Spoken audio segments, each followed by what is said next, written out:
नमस्कार दोस्तों, mission government job के इस ऑनलाइन प्लेटफॉर्म पर आप सबका हार्दिक स्वागत। तो दोस्तों, आज अपना टॉपिक रहेगा बीएसईआर। तो आइए हम पढ़ते हैं बीएसईआर राजस्थान माध्यमिक शिक्षा बोर्ड अजमेर। तो देखें कि बीएसईआर की फुल फॉर्म क्या होती है। Board of secondary education Rajasthan. क्या होगी? Board of secondary education Rajasthan. Hindi में बात करें तो राजस्थान माध्यमिक शिक्षा बोर्ड कहाँ पर है? ये अजमेर में है। तो बात करें कि इसकी स्थापना में क्या प्रक्रिया रही, कैसे स्थापना हुई थी।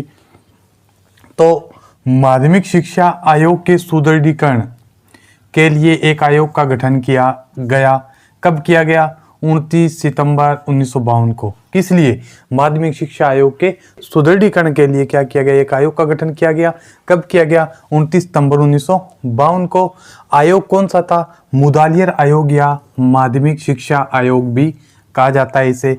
अध्यक्ष कौन थे इसके? अध्यक्ष थे लक्ष्मण स्वामी मुदालियर। कौन थे अध्यक्ष? लक्ष्मण स्वामी मुदालियर। स्थापना कब हुई? 29 सितंबर 1952 को। और रिपोर्ट कब पेश की थी? 29 अगस्त 1953 को रिपोर्ट पेश कर दी। तो इसमें माध्यमिक शिक्षा बोर्ड की क्या की गई? सिफारिश की गई। मुदालियर आयोग या राजस्थान माध्यमिक शिक्षा बोर्ड जो आयोग है उसकी स्थापना है जो 29 सितंबर 1952 को हुई। रिपोर्ट कब पेश कर दी भी? 29 अगस्त 1953 को रिपोर्ट पेश कर दी। और अध्यक्ष थे लक्ष्मण स्वामी मुदालियर। फिर देखेंगे राजस्थान माध्यमिक शिक्षा बोर्ड अधिनियम 1957 को दिसंबर 1957 इसकी धारा 3 के तहत क्या किया गया? माध्यमिक शिक्षा बोर्ड का गठन किया गया। अधिनियम था 1957 और दिसंबर 1957 को क्या किया गया? उसकी धारा 3 के तहत, अधिनियम 1957 की धारा 3 के तहत माध्यमिक शिक्षा बोर्ड का गठन कर दिया गया। फिर देखें कि बीएसईआर की जो स्थापना है वो कब हुई? 4 दिसंबर 1957 को। 4 दिसंबर 1957 को बीएसईआर की स्थापना होती है और इसका मुख्यालय जयपुर में बनाया जाता है। राजस्थान माध्यमिक शिक्षा बोर्ड का मुख्यालय वो सबसे पहले कहाँ बनाया जाता है? जयपुर के अंदर। और फिर देखें कि पी सत्यनारायण राव समिति की सिफारिश के ऊपर 1 जनवरी 1961 को बीएसईआर को कहाँ स्थानांतरित कर दिया जाता है? अजमेर। यानी सबसे पहले बात करें हम 4 दिसंबर 1957 को बोर्ड ऑफ सेकेंडरी एजुकेशन बात करें तो राजस्थान माध्यमिक शिक्षा बोर्ड है उसका मुख्यालय कहाँ बनाया जाता है?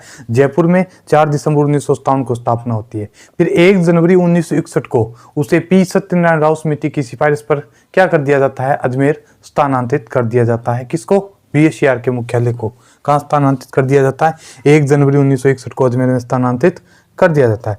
फिर देखिए कि इसका वर्तमान स्वरूप कब आया था। बीएसईआर का वर्तमान स्वरूप वो कब आया था? 1973 के अंदर बीएसईआर का वर्तमान स्वरूप अस्तित्व में आया।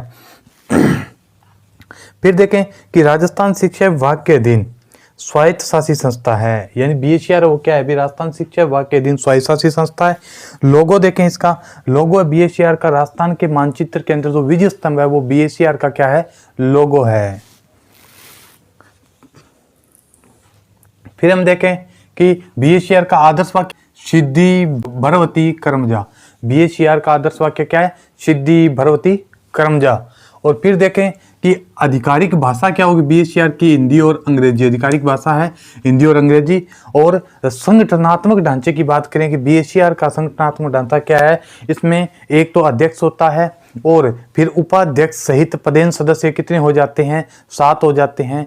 राज्यसभा द्वारा मनोनीत सदस्य कितने हो जाते हैं? 17 हो जाते हैं। विधानसभा अध्यक्ष द्वारा मनोनीत सदस्य कितने होते हैं? 2 होते हैं। प्रतिष्ठित या सयावरण सदस्य वो कितने होते हैं? 2 होते हैं। और टोटल सदस्यों की बात की जाए तो कितने हो जाते हैं? टोटल सदस्य हो जाते हैं 36 सदस्य। यानी बात करें कि कितने हो गए? अध्यक्ष 1 हो गया, 7 उपाध्यक्ष सहित पदेन सदस्य हो गए, 7 हो गए निर्वाचित सदस्य। निर्वाचित होकर कितने आते हैं? 7 सदस्य आते हैं। और 17 हो गए राज्य सरकार द्वारा मनोनीत सदस्य हो गए 17। और 2 हो गए विधानसभा अध्यक्ष द्वारा मनोनीत सदस्य। और फिर बात करें कि 2 हो गए प्रतिष्ठित या सयावरण सदस्य या शिक्षा शास्त्री भी बोल सकते हैं। टोटल बात करें तो 36 सदस्य बीएसईआर के अंदर होते हैं। फिर देखें कि बीएसईआर की जो समिति है वो कितनी होती है? बीएसईआर के अंदर board of secondary education Rajasthan के अंदर 8 समितियां कार्यरत होती है। कितनी समिति कार्यरत है? 8 समिति। बात करें कि कौन कौन सी समिति है, यानी जैसे आवेदन पत्र समिति पहली कौन सी है? आवेदन पत्र समिति। इसका काम क्या है? आवेदन पत्र लेना, यानी प्रवेश से संबंधित है।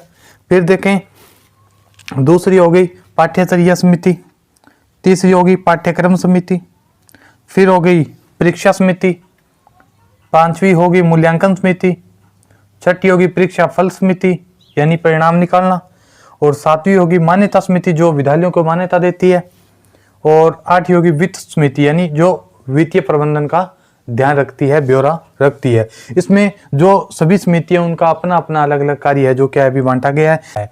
फिर हम देखें कि राज्यपाल कल्याण सिंह ने क्या किया था। अभी 5 सदस्यों के मनोनयन की क्या की थी, अनुशंसा की थी। किसने? राज्यपाल कल्याण सिंह ने की। 36 सदस्य तो इसमें हैं। राज्यपाल कल्याण सिंह ने कहा था कि 5 सदस्य और होने चाहिए बीएसईआर के अंदर। अध्यक्ष को 3 सदस्यों की समिति की सिफारिश पर मनोनीत किया जाता है, यानी अध्यक्ष का जो मनोनयन है वो 3 सदस्यों की सिफारिश पर किया जाता है। इसकी समिति गठित की जाती है 3 सदस्यों की, उनकी सिफारिश के आधार पर क्या किया जाता है, अध्यक्ष का चुनाव किया जाता है। फिर देखिए कि बोर्ड का अध्यक्ष ही प्रशासनिक प्रधान होता है, यानी बोर्ड का अध्यक्ष है वही क्या होता है, इसका प्रशासनिक प्रधान होता है जिसका कार्यकाल 3 वर्ष होता है। उसका कार्यकाल कितना होता है? 3 वर्ष होता है। वर्ष में 2 बार अधिवेशन आवश्यक है, यानी बोर्ड का अधिवेशन है वो 1 वर्ष के अंदर 2 बार करवाना आवश्यक है, 2 बार अधिवेशन होना ही चाहिए। ठीक है। फिर देखें कि उपाध्यक्ष की बात करें तो निदेशक माध्यमिक शिक्षा राजस्थान, यानी बीएसईआर का उपाध्यक्ष कौन होता है? बीएसईआर का उपाध्यक्ष कौन होता है? अभी निदेशक माध्यमिक शिक्षा राजस्थान है जो बीएसईआर का क्या होता है? उपाध्यक्ष होता है। फिर देखें कि बीएसईआर का मुख्य कार्य क्या है? विद्यालय को मान्यता देना भी है। विद्यालय को मान्यता देना बीएसईआर का मुख्य कार्य है। फिर देखें कि परीक्षा आयोजन, बीएसईआर यानी राजस्थान माध्यमिक शिक्षा बोर्ड के द्वारा जो परीक्षाएं आयोजित की जाती है वो कौन कौन सी परीक्षाएं हैं जिसका आयोजन है जो माध्यमिक शिक्षा बोर्ड राजस्थान करता है। जैसे प्रवेशिका यानी संस्कृत से संबंधित है ये प्रवेशिका, और माध्यमिक व उच्च माध्यमिक परीक्षाएं हो गई, वरिष्ठ उपाध्याय परीक्षा होगी, और व्यावसायिक, रीट और आरटेट, राज्य प्रतिभा खोज परीक्षा। कौन कौन सी? प्रवेशिका होगी, माध्यमिक व उच्च माध्यमिक होगी, वरिष्ठ उपाध्याय होगी, ठीक है, व्यावसायिक परीक्षाएं हो गई, रीट हो गई, आरटेट हो गई, और राज्य प्रतिभा खोज परीक्षा हो गई। यानी रीट और आरटेट तो एक ही है, पहले आरटेट बोलते थे अब इसको रीट बोलते हैं। तो इन परीक्षाओं का आयोजन कौन करता है? अभी बीएसईआर के द्वारा किया जाता है। फिर हम देखें कि राज्य प्रतिभा या राष्ट्रीय प्रतिभा खोज परीक्षा है, ठीक है, ये भी बीएसईआर के द्वारा। और शिक्षकों हेतु सृजनात्मक प्रतियोगिता, शिक्षकों हेतु भी सृजनात्मक प्रतियोगिताएं रखी जाती है बीएसईआर के द्वारा। कौन कौन सी है वो? का एक तो है पत्र वाचन है, अध्यापन है, लेखन है। किसके लिए? ये शिक्षकों के लिए, अध्यापकों के लिए। कौन कौन सी है? बीएसईआर के द्वारा आयोजित की जाती है ये प्रतियोगिताएं। पत्र वाचन हो गई, और अध्यापन हो गई, और लेखन हो गई, ठीक है। फिर विद्यार्थियों के लिए भी कुछ प्रतियोगिताएं आयोजित की जाती है बीएसईआर के द्वारा। कौन कौन सी है? जैसे हम बात करें कि निबंध हो गई, आशु भाषण हो गई, प्रश्नोत्तरी, चित्रकला, एकल गीत। कौन कौन सी हो गई? निबंध, आशु भाषण, प्रश्नोत्तरी, चित्रकला, एकल गीत आदि जो प्रतियोगिताएं हैं वो विद्यार्थियों के लिए क्या की जाती है? आयोजित की जाती है राजस्थान माध्यमिक शिक्षा बोर्ड के द्वारा, ठीक है। फिर देखें कि कुछ पत्रिकाएं हैं उनका प्रकाशन भी राजस्थान माध्यमिक शिक्षा बोर्ड के द्वारा किया जाता है। पत्रिका की बात करें तो जैसे एक हो गई दृष्टि जो रोजगार अवसर मार्गदर्शिका है, रोजगार अवसर मार्गदर्शिका, यानी इसमें दृष्टि में रोजगार के बारे में, रोजगार के अवसर कैसे प्राप्त करें वो इसके अंदर प्रकाशित किया जाता है।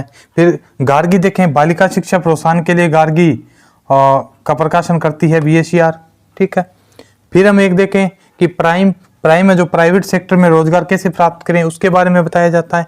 बोर्ड जर्नल, ये भी पत्रिका जो त्रैमासिक है, ठीक है। और एक हम बात करें कि दिशा नाम की पत्रिका भी निकाली जाती है जो शैक्षिक व्यवसायिक मार्गदर्शन के बारे में प्रकाशित किया जाता है। दिशा के अंदर शैक्षिक व व्यवसायिक मार्गदर्शन के बारे में प्रकाशित किया जाता है। फिर हम देखें कि अनुचित साधनों की रोकथाम के लिए अधिनियम बनाया गया था 1992 के अंदर। जैसे आपको पता है भी अभी समय यही है नकल वगैरह का, ठीक है। तो उसी को ध्यान में रखते हुए 1992 में अनुचित साधनों की रोकथाम के लिए एक अधिनियम बनाया गया 1992 में। तो जो लागू कब हुआ? 8 नवंबर 1992 राज्यपाल के हस्ताक्षर हो गए। 8 नवंबर 1992 को इस अधिनियम पर क्या हो गए, राज्यपाल के हस्ताक्षर हुए थे और 11 नवंबर 1992 को क्या कर दिया गया, ये लागू हो गया था। और मुख्यमंत्री कौन थे उस समय, 1992 की बात है, मुख्यमंत्री भैरू सिंह शेखावत थे और राज्यपाल कौन थे, एम चेन्ना रेड्डी थे। और इस अधिनियम में संशोधन कब किया गया, कब बना था, पहले 1992 के अंदर 8 नवंबर को तो राज्यपाल के हस्ताक्षर हो गए, 11 नवंबर को यह लागू हो गया था। और फिर बात करके इसमें संशोधन कब हुआ, संशोधन हुआ 2022 के अंदर, यानी बना कब, 1992 में बना। और इस जो अनुचित साधनों की रोकथाम अधिनियम था, इसमें संशोधन 2022 में किया गया। फिर हम देखें कि माध्यमिक शिक्षा बोर्ड राजस्थान कर्मचारी सेवा विनियम 2004, यानी माध्यमिक शिक्षा बोर्ड राजस्थान कर्मचारी सेवा विनियम में इसकी स्थापना कब की गई, 2004 में की गई। तो दोस्तों हमने बीएससीआर पढ़ा और शॉर्ट में एक बार बीएससीआर को और देख लेते हैं कि बीएससीआर की स्थापना है वो कौन सी समिति की सिफारिश पर की गई थी, यानी 29 सितंबर 1952 को मुदालियर आयोग की स्थापना की गई। अध्यक्ष कौन थे, लक्ष्मण स्वामी मुदालियर थे। कौन थे, लक्ष्मण स्वामी मुदालियर। 29 अगस्त 1953 को इसने अपनी रिपोर्ट पेश कर दी और माध्यमिक शिक्षा बोर्ड की सिफारिश की मांग की और अधिनियम 1957 की धारा 3 के तहत 4 दिसंबर 1957 को क्या की गई, बीएससीआर यानी board of secondary education Rajasthan की क्या कर दी गई, स्थापना कर दी गई। फिर हम देखें कि स्थापना कहां की गई थी, स्थापना जयपुर में की गई। तो 1 जनवरी 1961 को इसे जयपुर से अजमेर स्थानांतरित कर दिया गया। कहां कर दिया गया, 1 जनवरी 1961 को पी सत्यनारायण राव समिति की सिफारिश पर इसे जयपुर से अजमेर स्थानांतरित कर दिया गया। फिर देखें कि इसका जो क्या भी आदर्श वाक्य क्या है, सिद्धिर भवति कर्मजा है, ठीक है। इसका लोगो क्या है, राजस्थान के मानचित्र के अंदर क्या है, विजय स्तंभ जो इसका लोगो है। भाषा देखें हिंदी और अंग्रेजी हो जाएगी। संगठनात्मक ढांचे की बात करें तो एक अध्यक्ष हो जाएंगे, उपाध्यक्ष पदेन 7 हो जाएंगे, निर्वाचित सदस्य 7 हो जाएंगे, राज्यसभा द्वारा मनोनीत सदस्य 17 हो जाएंगे और विधानसभा अध्यक्ष द्वारा मनोनीत सदस्य 2 हो जाएंगे और प्रतिष्ठित या सह आवरण सदस्य शिक्षा शास्त्री स्तर के जो सदस्य वो कितने हो जाएंगे, 2, तो टोटल हो जाएंगे 36 सदस्य। और राज्यपाल कल्याण सिंह ने 5 सदस्य और शामिल किए जाने की मांग या अनुशंसा की थी, ठीक है। फिर हमने पढ़ा कि जो इसका प्रशासनिक जो प्रधान होता है वो क्या है, बोर्ड का अध्यक्ष ही होता है। कार्यकाल उसका 3 वर्ष होता है और उसकी बोर्ड के प्रधान की नियुक्ति के लिए 3 सदस्यों की समिति का गठन किया जाता है। फिर बोर्ड प्रधान की नियुक्ति की जाती है। वर्ष में 2 बार अधिवेशन होना आवश्यक है, ठीक है। अब कौन कौन सी परीक्षा का आयोजन किया जाता है, परीक्षा का आयोजन जैसे प्रवेशिका, माध्यमिक, उच्च माध्यमिक, वरिष्ठ उपाध्याय, व्यावसायिक, रीट, आरटेट, राज्य प्रतिभा खोज परीक्षा, राष्ट्रीय प्रतिभा खोज परीक्षा। और कौन कौन सी पत्रिका का आयोजन किया जाता है, शिक्षकों के लिए कौन कौन सी प्रतियोगिताओं का आयोजन किया जाता है, ये सभी हमने चर्चा की। तो दोस्तों आपको अगर वीडियो अच्छा लगा हो तो कमेंट करके जरूर बताएं। धन्यवाद।